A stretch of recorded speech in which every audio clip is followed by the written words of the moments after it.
John Force, and Bob Tasca. Well, it looks like they brought the hot rod version of the Peak Chevrolet here this weekend. For Cornwell, NKC, Power Solar. They switched cars going into Brainerd, wanted to get a new one out and just make sure that they were comfortable with it.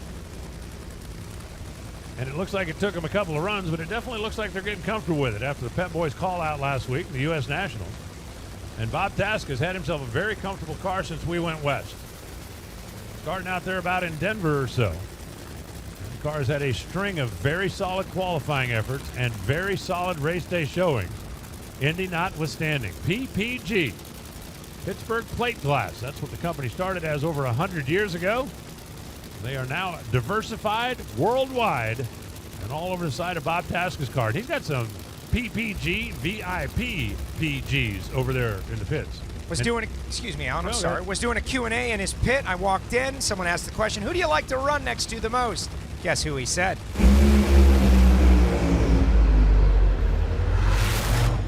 .389, 331 miles an hour. Bob Tasca picks up.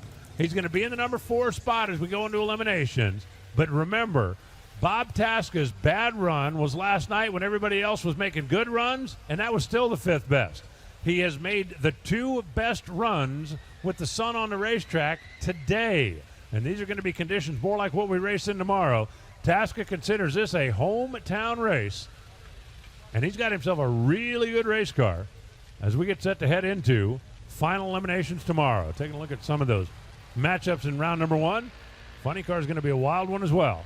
And it's going to start in the opening stanza.